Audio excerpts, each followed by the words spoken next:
Here's how to resurrect lost real estate leads. The thrill of actually getting a new lead in real estate, whether you're a real estate agent or a real estate ISA, can actually be flattened if the lead goes cold. It is frustrating when this happens, but it's important to know that these leads are not necessarily dead. And in this video, I'm going to show you exactly how you can revive old leads that have gone cold that you might think are dead, but they're not. So some of these ideas you probably already know, but I think they are worth revisiting because sometimes we just need a refresher and we actually need to implement these things even though we know them. The easiest way to resurrect a lost lead is to use SMS and text messages. The reason that is because you might have been communicated so far by email with that lead. But the thing is, with email, there's only a 20 to 30% open rate, whereas text messaging, you actually have an open rate of up to 80% and sometimes even 90% and even more than this. Like when you think about it, when you get a text on your phone, you're more likely to open it and read it because you are communicating with your peers, your friends, your family, your mom, your dad, your uncle, your sister, your brother on your phone. But do you actually communicate with them by email? Probably not. So this is why I would preach for you to reach out to them by text as the first communication point. Sometimes emails can also go into spam. This is another reason why we preach SMS. Now, the second way to resurrect lost leads is to actually go find them on Facebook, Instagram, or even LinkedIn if they are a professional and add them there to start a new conversation flow on that platform. Now, what it does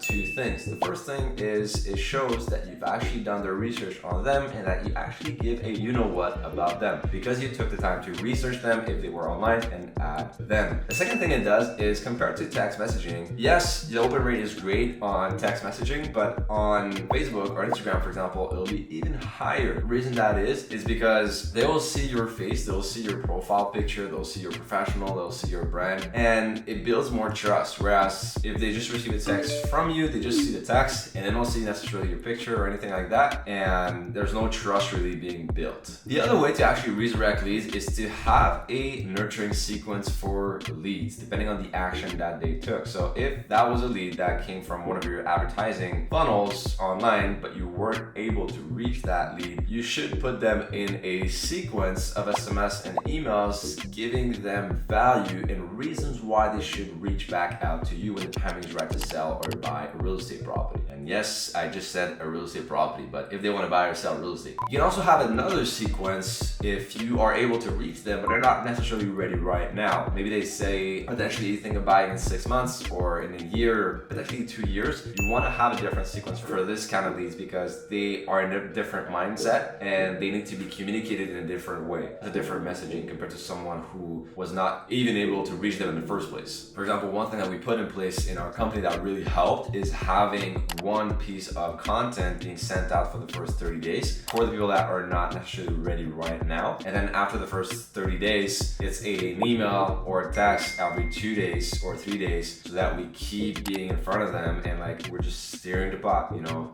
Hey, we're a real estate agent. Hey, we do this. Hey, we can help you with this. Hey, your value of the house could be this, you know. We're just giving value and staying in front of them to be top of mind. So that way, when they think of selling or buying, they're like, oh wow, that Michael guy, like I keep getting his email, let me contact him. Another creative way to actually resurrect lost leads in real estate is to pass that lead to someone else, either in your team or one of your colleagues, because at the end of the day, you might not necessarily be the best fit for that prospect. And you don't have to match with every single lead and have a synergy with all of these leads and vibe with these leads. You can actually transfer that lead to someone else and get a kickback if you think that this client would cause a painful relationship or partnership if you were to take on that lead compared to if you pass that lead to someone else who would actually fit their personality better. And maybe a new voice calling them will actually seal the deal. All your follow-ups should always be personalized. It should never seem automated. When people think it's automated, it is because it's not personalized. So that's why you want to personalize everything with their name. If you have their address or